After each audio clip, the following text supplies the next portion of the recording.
because I want to be an actress when I was growing up. So I really like her too. Yes, ma'am. Yes, ma'am. I love y'all answers.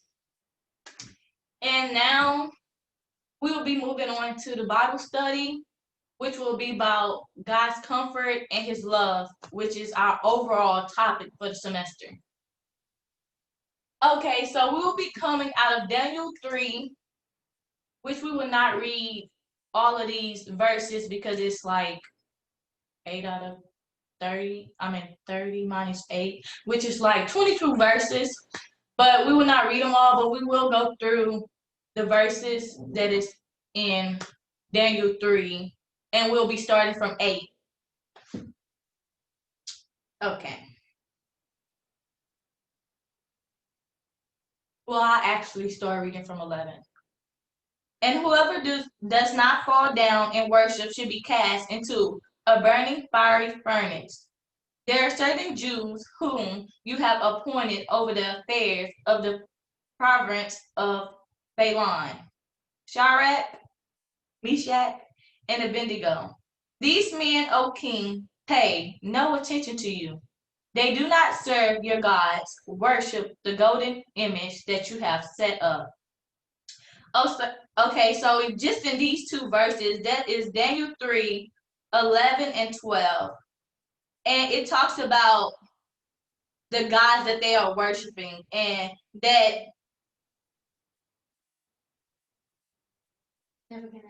Nebuchadnezzar, he had like placed these idols that he wanted them to worship, but God said that we should not worship idols, that we should only worship him, and he should be the only God that we worship and serve. And so Nebuchadnezzar, he placed these idols in position to be worshiped, but Meshach and the other two did not worship these idols. So somebody came back and reported that to Nebuchadnezzar and said, they're not worshiping. These people that you appointed, they're not worshiping the things that you have appointed to be worshiped.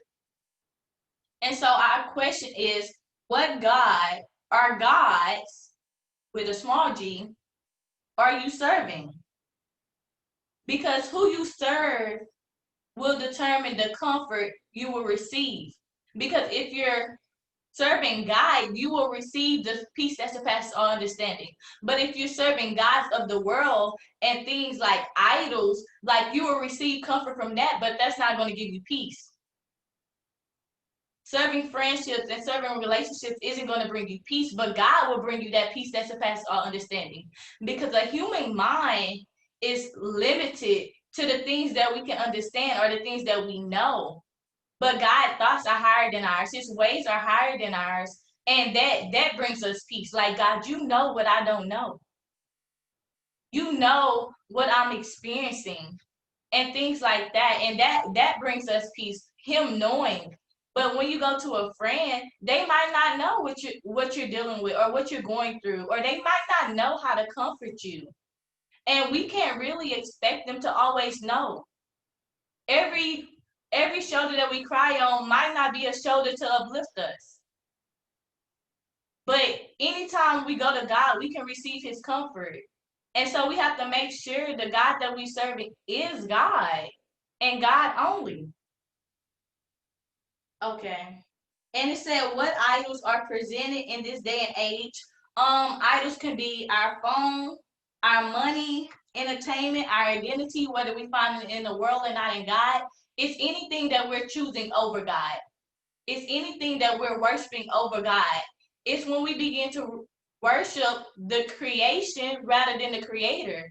When God is the creator of all things, and when we begin to worship the creation, like the cell phone, when we get up in the morning and that's the first thing we look at and we don't acknowledge God or his presence, then we're idolizing that. That became adultery.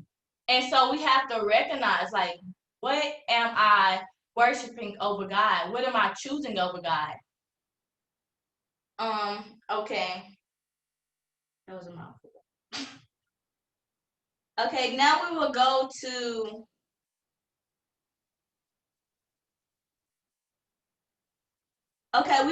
verse 13.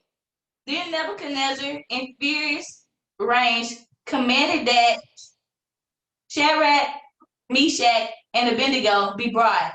So they brought these men before the king. Nebuchadnezzar answered and said to them, "Is it true, O Shadrach, Meshach, and Abednego, that you do not serve my gods or worship the golden image that I have set up?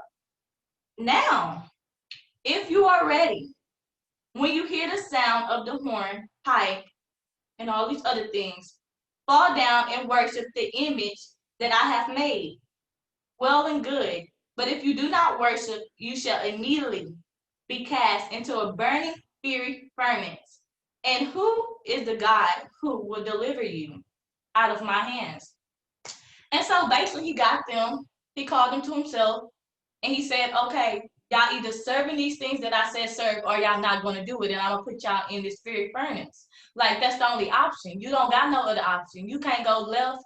You only can go left or right. You can't go straight. And so basically he threw them up in there out of anger.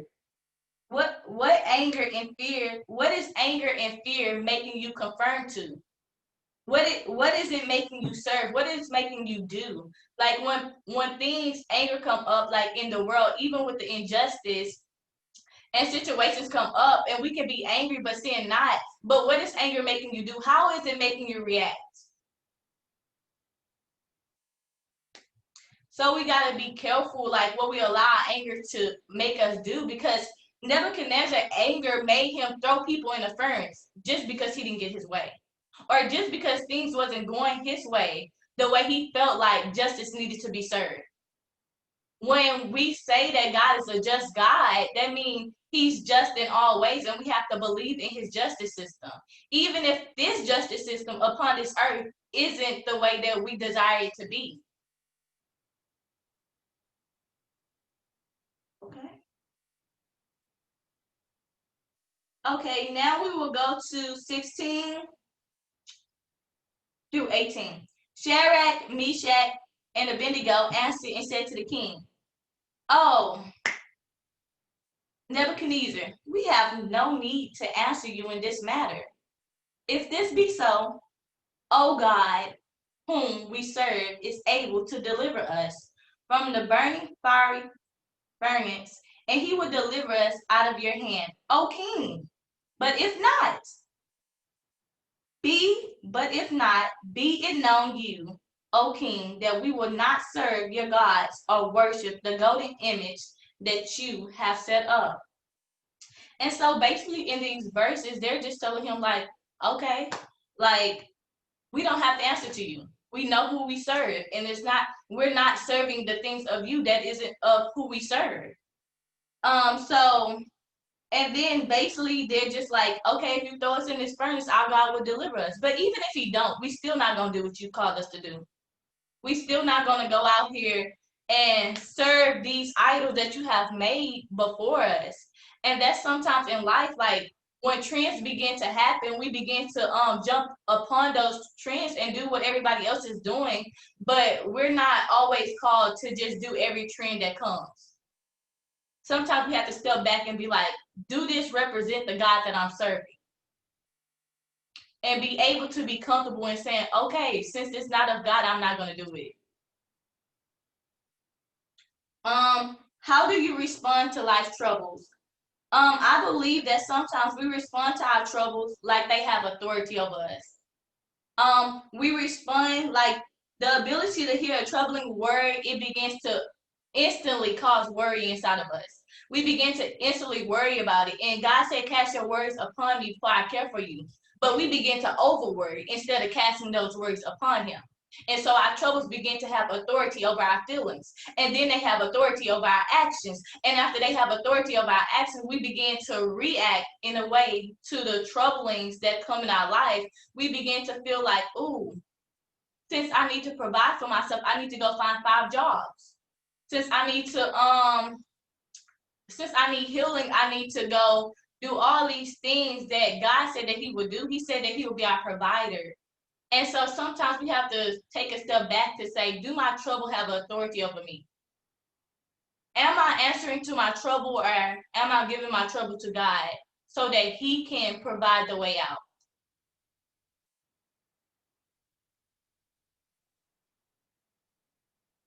And I had just a question. Do you believe that the God whom you serve will deliver you from whatever is burning in your life?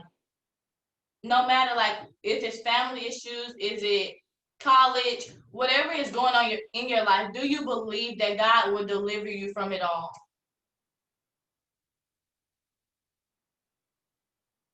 Y'all can answer that if y'all like to.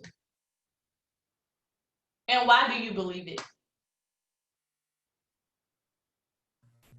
Um, the question was, do I believe that God will what? I forgot. Do you believe that God will deliver you from anything that's like going on in your life? Yes. Back to where my family has been through so much as for not as for sleeping in our cars, as for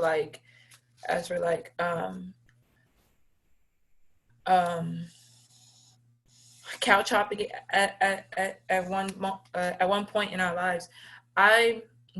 We all definitely had the fear that we wouldn't be able to actually get through that, and that I wouldn't even be able to even go to college in general. But we prayed every day. We sought to God every day, and well, mainly my mom, but us in some aspects. But the way that God has like really brought us up and into better circumstances, I honestly do believe that he is there for me and my family, and that we have definitely come up because of him.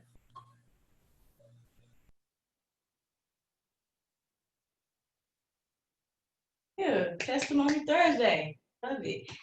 Now, but I really love what you said because it's amazing to be able to hear the words, but to see it being lived through.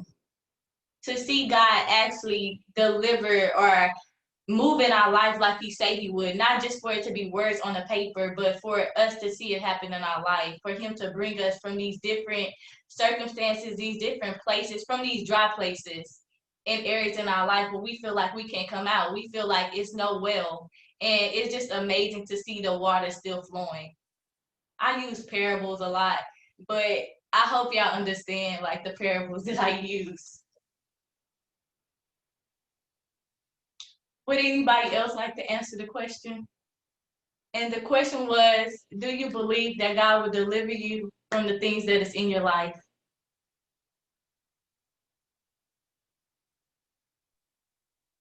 Yes, I think he will, because uh, God said he would never leave us or forsake us. So therefore, it doesn't matter what we're going through. God is gonna always be there, no matter if it's good, if it's bad, if we make bad choices or good choices. God is He's gonna be our number one person, and He's gonna always support us, and He's always gonna lead us into the direction that He wants us to go. Just like Asia was saying, when they was going through hard times, they believed, they prayed, they kept their faith, even though their circumstances might not have been the best circumstances. They still kept their faith, and it's that's what brought them through. Faith will bring you through anything, everything that's good or bad. So the most important thing is to always keep your faith no matter what you're going through, because God is gonna always be there. Yes, ma'am. God is always going to be God. He's the same God yesterday, today, and forevermore. Desiree, is there something that you would like to say because we would like to hear it. We would like to hear it.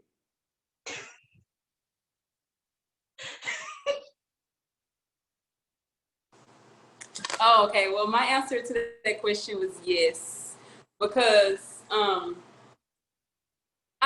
guess like even like okay, so like when I was going through what I was going through, I noticed that like I couldn't do it without him, and basically faith without works is dead. I couldn't if I wasn't trusting in him and also like putting myself in the shoes to move forward, then I probably wouldn't be where I am today.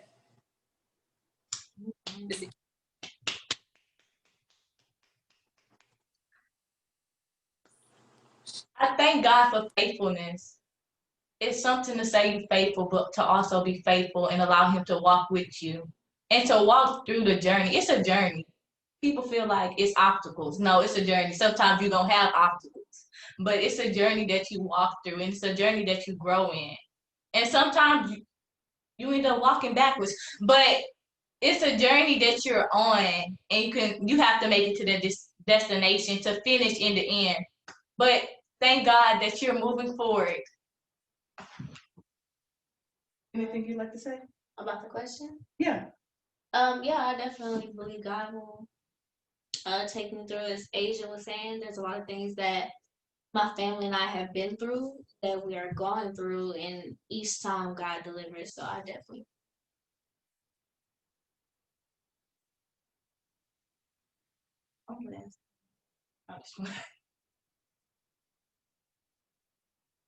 Okay, so we will go to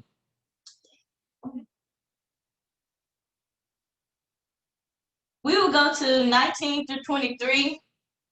Then Nebuchadnezzar was filled with fury, and the expression of his face was changed against Shadrach, Meshach, and Abednego. He ordered the furnace heated 7 times more than it was usually heated. And he ordered some of the mighty men of his army to bind Shadrach, Meshach, and Abednego, and to cast them into the burning furnace. Then these men were bound in their cloaks, their tunics, their hats, and their other garments, and they were thrown into the burning furnace. Because the king's order was urgent, and the furnace was overheated, the flame of the fire killed those men who took up Shadrach, Meshach, and Abednego. And these men, Shadrach, Meshach, and Abednego, fell bound into the burning fiery furnace. Okay, so in this one, I'll just talk about the anger of others. And the question that I have on here is, how can we be delivered from the anger of others? And sometimes, pertaining to the anger of others, we'll begin to be angry back. And so it's like, how do we react to the anger of others? Do we just let them do what they want to do? Like God said, if somebody slap you on this cheek, allow them to slap you on the other one. Do we do that? Do we actually do that? Or do we take matters into our own hands? And so, like, the question is, how can we be delivered from the anger of others? Are we going to depend on the vengeance of the Lord, or are we going to take vengeance into our own hands? And in this story, they reacted by doing nothing. They reacted by just allowing it to happen, just allowing him to throw them into a furnace. When it's 3 of them, I mean, they could have probably tried to fight a little bit, but he did have some army people with him.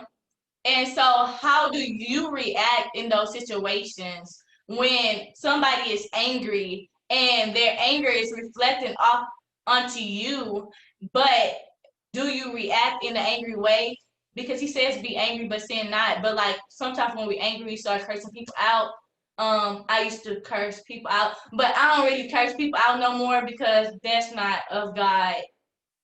And so how do you react when you're in a situation and somebody is angry towards you and they want you to do something that you don't want to do? Mm-hmm.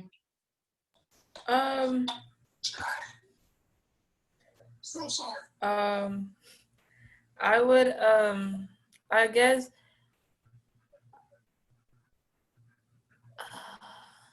usually I would be like you and like cuss someone out like real quick. But I am in the process of learning to just take a step back, think about my answers first, and then come off calmly and collectively. Now, with me still in the process of like doing that, I still have my button where like if you press it up like too much, then it's where like I am in no control of my actions. But I am learning and looking for a different word, but it's not working. But yeah, I am learning. Yes, ma'am. It's a process. I try not to react off anger and like my emotions. So sometimes I guess like Asia, Mm-hmm. like Asia said, like, you know, try to calm yourself down first. That's what I try to do. Or like not be confrontational, but like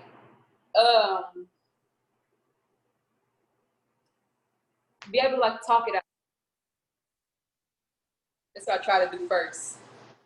Don't know what's gonna happen next. I'll just get a situation to God. Pray for him.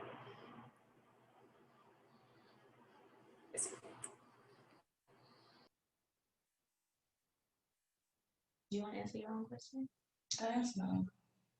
Or no, I didn't. Um, Oh well, now I just ignore people.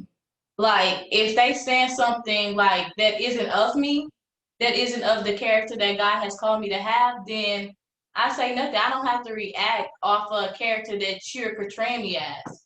If you want me to be angry, I'm still going to be gentle and I'm going to be kind because that's what he calls me to be. And so I try to represent the fruits of the spirit to the extent that I'm able to. And I believe that God graces us to be able to react in the manner that he calls us to. And so to be able to, in that moment, accept that grace, like, God, I need you to grace me with the ability to not tell them off because they deserve to be told off, but you deserve for me to speak life into people and not death. So I shouldn't try to destroy them in this moment. I'd rather say nothing and not destroy them than to say something and then destroy them. And so I try to, if I don't have nothing good to say, like parents say, like don't say nothing at all. But sometimes, never mind about that. Parents don't be taking their own little things that they be saying to people. But yeah, I just try to like not say anything, or I say something that's gentle and kind, and then I'll just pray after that. I'm just like, God, they was doing this, they was saying this, but I know that's not who I am. And that's not who I want to be. And so I just surrender it back to God before I surrender it to myself, and myself be doing something that I ain't supposed to do.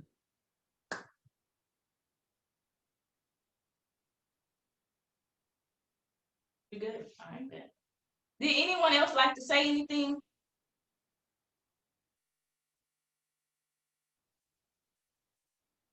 Hey, Katrina. Okay.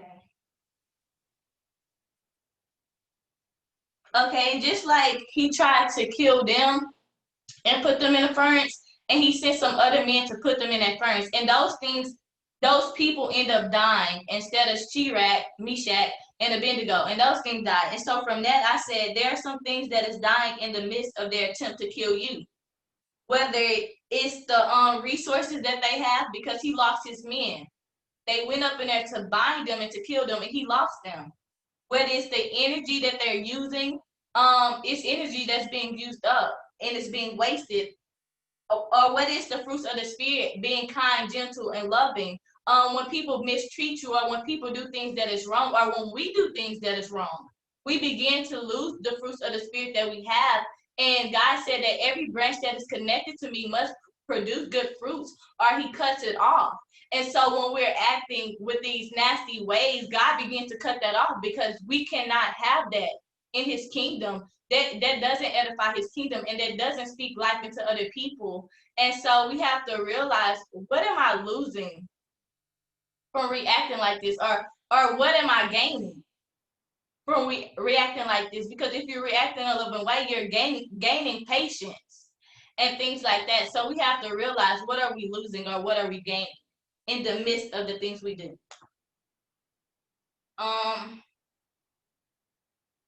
Yeah.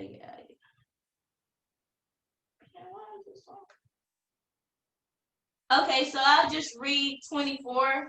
Then King Nebuchadnezzar was astonished and rose up in haste. He declared to his council, "Did we not cast 3 men bound into the fire?" They answered and said to the king, "True, O king." He answered and said, "But I see 4 men unbound walking in the midst of the fire, and they are not hurt. And the appearance of the 4th is like a son of the gods." And so this is just basically telling that when he looked back, he saw that God was upon them. He saw that Jesus was in the midst with them, that they was not alone. And that's like, sometimes when other people look into our situation, they're like, why can you remain so strong? Or how do you keep going? It's because God is with us. He is walking with us. He is leading us. Like, we're not alone. And we have to, sometimes we feel so overwhelmed when we don't see that God is with us, but we have to remember, like, God is with me. Like Linnell said, she said that God will never leave or forsake us, and that is so true. He will not leave you. He said, even though you walk through the shadow of death, that his staff and his rod will comfort you. Like, that comfort is there. It's with you. We just have to have our eyes open to be able to see it and to receive it. Oh, let me see what he said. And so sometimes, like, just like he said, did we not cast 3 men bound into the fire? So I took did we not? And it could be like, did we not try our best to hurt them? Did we not take away the opportunity? Did we not give up on them? And those things, they try to make that hurt us. They try to, or we try to make that hurt somebody else. Did I not take this away from them? We try to make those things hurt people. But we have to realize that even if we try to do this, like, God is bigger.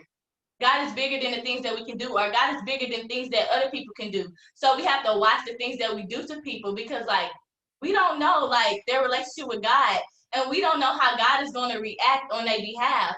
And so we have to be careful and watchful of the things that we do.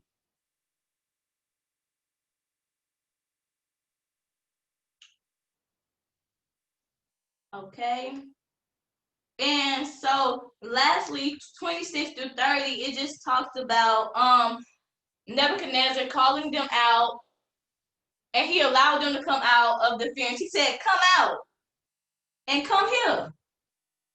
Like they was in close relations, friendship now, just because God has, like, shown himself.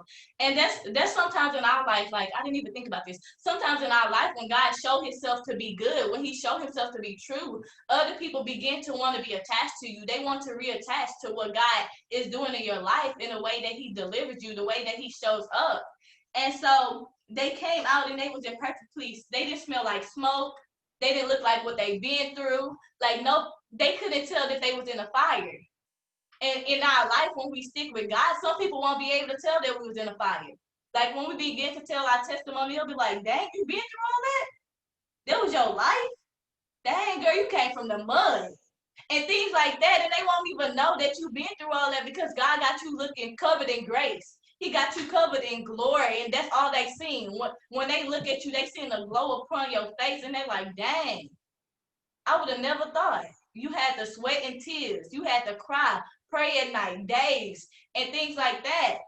But it's amazing to see the things that God can do. It's amazing to see the places that he can bring you from. If you trust in him, if you allow him to be that comfort, if you allow him to come into those fiery situations with you, it's amazing to see the outcome, that you can come out of things and still be alive, because they came out alive. 3 men alive out of them with Jesus. And so it's important for us to remember, like, to lean on God in these moments and to receive his comfort, because he is the God of all comfort and love. Like, he loves us so much that he will save us. He loves us so much that he will deliver us. He loves us so much that even in the midst of it, he'll be there with us. And I'm going to pass it on to the table. Hi. I know we don't have a lot of time, so I'm gonna kind of make it a little brief, but that's if God allows. But I kind of wanted to relate the story back to the Black community and like God's comfort and His love with the Black community. First, I want to say that like the story of Shadrach, Abednego, Meshach is like one of my favorite stories because I can relate it back to like real life, as you can do with anything in the Bible. But as the verses said that Nebuchadnezzar turned the fire up 7 times more than what it originally was supposed to be, and he threw them in there, and in throwing him in there, even his men got burned. That's how hot it was. But God was still with them in the midst of that, and that's what I believe God is with the Black community. Is that we go through so much, but God is still here, and though it may not feel like it, He is still here. We have to understand that God gave us free will. So that means people can freely do what they want. So unfortunately, certain races have chose to freely be racist, but that does not mean that God has left us. Like just how God was there and He was in the midst of the fire with the 3 of them, He is still here within the Black community. Like our time will come, and that's why I don't ever give up hope. Because as y'all has been talking about faith and all of that, God is still faithful and He will still come through. And that's why I like that story so much because God is still here in the Black community. And the thing is about them is that they didn't get mad or anything like that. They said, well, what happens is what happens. Like we're not gonna go against God. And when you're so being Black and being in God, especially at this time, can be kind of hard because when you marching with people, first let me say this: don't ever try not to listen to somebody who's marching under the name of God but is speaking hate, because that's not what God does. So if we're out there and we're marching and we like marching for equal rights, equality, and things like that, and you marching beside someone and they're like, yeah, God this, God that, but I hate so and so. It's like, no, because God said that you can't hate and say you love Him. It does not work like that. And the reason why I say it's so hard to be in God and be Black is because it is easy to get angry. It is easy to get angry right now when we have people coming into our homes and killing us and killing our brothers and sisters in front of their kids. It is very easy to get angry. But that's why God tells you there is a such thing as righteous anger.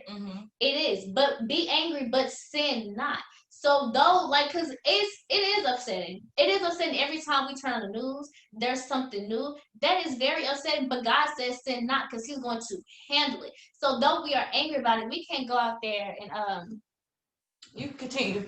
we can't go out there. Wait, I want to read what Paige He said. said, I'm gonna read it for you. Oh. Amen. If He wasn't with us, the devil wouldn't. Oh, dang it. The devil wouldn't be pursuing us so hard and so often. Exactly. That's because there just has to be something so great about Black people for why the devil keeps pursuing us the way that he does. So that's like we have every right to be angry, but that does not mean that we can sin. And that's why I say it's kind of hard because we have a lot of Black people out here now who's like, oh, I hate this race and I hate that race, and we cannot do that. We still have to love despite of, and that is challenging. Like that is very challenging to love. And that is one of the ways that you'll know that you're really walking with God, when you can love in spite of. And if you ask God to ask God how to deal and handle like certain racist situations, He will tell you. Like I used to be the one where I had a friend a while ago where she was racist and she kept saying the N-word around me. And at that time I wasn't as deep in Christ as I was. So my initial thought was to like fight her. But now God is testing me because we have a mutual friend. We're gonna be at a wedding together. So God has shown me a different way to approach her. I don't have to talk to her. I don't have to. I can still speak to her kindly. I don't have to be friends with her or none of that. And God may have softened her heart. I won't know, so I get there. But so God tells us that there is righteous anger, but sin not. And at the end of the day, we have to come back, because God does tell us not to let the sun fall on our anger, because that gives a foothold to the devil. So yes, we're angry about everything that goes on in our community, but don't let the devil play off that. Don't let the devil get in your head and start telling you you should go do this, you should go do that, you should do all that. because he knows that we're angry and he knows that we're upset about what's going on in our community. What the devil don't know is that we understand we have a God who is greater. We have a God who sat there in the fire with Meshach, Shadrach, and Abednego, and he was there with them. God is there in the midst of all of our situations. Mm-hmm. Like, notice that the Bible said that he was in the fire. It wasn't like God was outside of it watching them, but he was in the fire. So whatever situation that you're going through, God is in that situation with you. He's not outside of it. Like the footprints in the sand said, when the dude looked back and only saw one footprint, it wasn't his, it was God. God was carrying him. God is always in the midst of our situations. Mm-hmm. He's not outside of it. He's not above it. He's in it with us, and he's walking through it with us. And like Shay said, you will not come out looking like how you've been through. You won't. Because he's there with you. God is holding your hand every step of the way. And sometimes it may not feel like it. Sometimes it may feel like, God, I can't feel you. I can't see you. But before we go start blaming God, we have to look at ourselves first. What am I doing? Am I reading my Bible right now? Am I praying to him? Like, am I taking that personal time with him right now? That's what we need to do first before we start blaming God. Because the Bible does talk about how we blame God for things that we do. So before we start blaming God for stuff, we need to look at ourselves. Like I said, God is always there. That furnace was 7 times hotter, and God still saved them. And just like that song said, I don't know if y'all know that song by I forgot his name. I forgot his name. But it's if he did it before, he'll do it again. There is nothing new under the sun to God. We have unfortunately been dealing with racism for years. And that's not new to God. Like, the situation that you're going through right now, that's not new to him. God already knows how to handle that situation. He said, just be patient.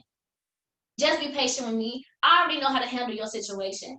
And though for us in our fleshly minds and our fleshly body, it seems like a lot, but for God, it ain't nothing to him. It's not nothing, but sometimes God has to set up things before we can get somewhere. You know, like, it's not like I was just telling Shay before we started this, is that sometimes God can't give us certain things because we'll fumble it right now. Like, we if he give it to us all at once, we're not gonna be able to attain that. Like, we're not gonna be able to keep it. So sometimes there are steps to what we want. So you're going to get there, but God says, like, maybe let me mold you real quick. And maybe the situation you in, it may seem bad to you, but God, like, no, this is me teaching you. This is me molding you for something. Like, maybe there's somebody out there that I need you to go speak to. And that's why I have you going through the situation. Maybe there's a situation farther down the line that you're going to go through, and I need this situation right here to mold you for that. So what the things we go through is never for nothing. What Meshach and Abednego was not for nothing. It was so Nebuchadnezzar could see the glory of God. So sometimes what you're going through is for the glory of God, so other people can see it and look at you. You're like, you know what? Even though she was going through that, she still held her peace. She still got through it. Sometimes your testimony and your breakthrough can be what somebody else needs. It can be with, like, so don't be shy or whenever if God is tugging on your heart to say something, because that can be what somebody else needs. Yes, like Kay said, it all works together. It all comes together. It does. It comes full circle. So when you in the midst of a situation, just how God was with them in that fire, God is still there. And yes, sometimes it gets a lot and we may feel like we can't feel him, but you have to remind yourself that he's still present. He has not left you, and he's not going to leave you. And sometimes we get complacent and we get stuck in one spot, and now God has to wait with us. Because like I said before, God is never going to intrude. He's never going to try to force nothing. God is going to wait. He's going to wait till you're ready. Now, sometimes in certain situations, it do feel like, I tell God sometimes, like, God, you know what? I feel like you kind of rushing stuff, you know, but that's like usually when I'm in a good headspace. So God, like, yeah, well, you sit up there, you want to go play in that foreign land, so now we gotta, like, you know. But so yeah, like in the midst of it, even in the midst of everything we got on, we're dealing with racism right now. We're dealing with a pandemic right now. Half the earth is on fire, and I'm here to tell you through all of that, God is still here. He is still here. He has not left, and he's not going nowhere. He's not. God has his hand on us. He has the hand. Matter of fact, we should be thanking him that during this pandemic, God has kept us safe. I know that's something in the morning cause sometimes when people like, oh, you should wake up with grace. And sometimes we can't figure out what it is that we can thank God about because we so down. One of the things you can thank him for is that you simply woke up, that you're healthy. There are people lying in the hospital and that you're healthy. Those are things that we can thank God for. But just the biggest one is that you woke up. That's the biggest one. Like our people are literally out here dying. They're out here dying. And like I said, God is still with us. He's still here. And don't worry about all those other people. Because let me tell you something. God, for his children, he will do it for his. Y'all, I know some of us have parents who went hard for us. God goes harder than your parents. He really does. God does not play when it comes to his kids. I know I always say this, but God tells people to do something impossible before messing with his children. God tells people to go tie a limestone around their neck and cast it into the ocean before you touch one of my children. First of all, if y'all never looked over the limestone, is the thing is heavy, okay? Can't even pick it up. So God tells you to do something impossible before you mess with one of his children. God will handle it. He will handle it. So if you in a situation, even with racism and all of that, if you in a situation, you like, yeah, this person really bothering me. Don't go get no revenge. Don't even try it, because God got it. He has it. And in the end, when God come back, y'all gonna see what I'm talking about. God has it. He has all of this in his hand. He sees what's going on. Cause I know people, a lot of times people say, oh, well, God just allowing all of this stuff. God's not allowing all of this stuff. People go against God all the time. God didn't allow any of this. He did not allow any of this. Like I said, he gave us free will, and that's what people chose to do. And unfortunately, the devil he's on earth. The devil is on earth. So he's causing all of this. This is not God. God didn't sit up here and say, I want my people to go on earth and be against each other. He didn't do any of this. He did not. But he will correct it. That's what he will do. So while you're in your situations, and I know it's hard when you in it to find peace, but ask God how to find that peace. Ask him how to find that peace. Sometimes it takes literally sitting down with God and figuring it out. And sometimes it's gonna take you some days. It's not always let me have this one sit down session with God. No, sometimes it is days for you to sit down with God and ask him, God, how do I find my peace in the midst of this situation? God, I'm having money problems right now. How do I find my peace in this situation? I promise you, God can stretch $1. Okay? God can stretch $1. He will do it. Or God, I'm having trouble with this class, and watch God give you a new understanding. He's done it with me. Personally, I'm not very good with math. Not very good with it. And this summer, I had a math class that was online, so that's already something. And I kept praying. I was like, God, because y'all, my teacher didn't want to pass me. I don't know why. I don't know what's wrong with him, but he didn't want to do it for me. So I kept praying. I kept talking to God. And also, y'all, it's good to have friends who pray for you. My friends were praying. We were talking to God. And God was like, okay, I got you. I handle it. And guess what? I passed. I passed it. And God told me why. He's like, I had to soften his heart. For what reason why my teacher heart was hard? I don't know. But even in that, God was still with me. Like, God will be with you in that fire. You may feel like it's the hottest thing. You may feel like whatever you're going through, God, you might be looking at the outside world, talking about God. Ain't nobody else going through this. Don't worry about everybody else. You need to worry about what me and you got going on, because everybody else dealing with their own stuff. Some people are so good at going through stuff and making it look perfect. They really are, especially when they in the world, because they cover it with other things. As people in God, we can't always cover our stuff with other things. You know, we have peace and happiness and joy. That's what we need to be covering with. We can't always cover ours with worldly things. So they look totally fine, but in the inside, they probably destroyed. So instead of looking at everybody else like, you know what, God, they out here doing worldly stuff and they happy, they ain't happy. They not. Happiness is in Christ. That's where happiness is. God is happiness. God is joy. God is love, and God is comfort. So if you looking out into the world and looking at them and thinking that is the devil lying to you. If that's what you think joy and comfort is, because it's not. Joy and comfort is within you, because God is within you. So when you are going through things, you literally have to go within yourself and find that peace. I am a true believer there is peace to every situation, because God made it like that. We just have to find it. That's it. So since it's 7:59, all I'm gonna say is that remember that in those situations, just how throughout the week when you feel like you're going through stuff, you would act like you Shadrach, Meshach, and Abednego, and know God gonna be there. They went into that fire and knew God was gonna be in there. They said, "Go ahead, throw us in there." They didn't fight it or nothing like that. They went in there. They knew God was gonna be in there, and they came out and they did it for His glory. And that's what God does, especially when you do it for Him, and especially when you do it and you trust in Him. And when you have that faith, God has to do it. Because God said, whatever you ask for, it shall be given. If it's within His will, it will be given.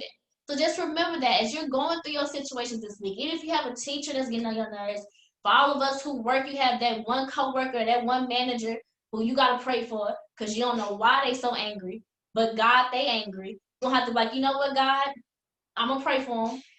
And because I know you here. I know you in the midst of it. I know you in the center of it. That's why when Shay was talking about anger and all of that, and like, what do we do when we're angry? And y'all was saying, like, ignore it. That is the best thing to do sometimes.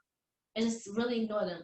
But yeah, so as you go throughout your week, let's be like Shadrach, Meshach, and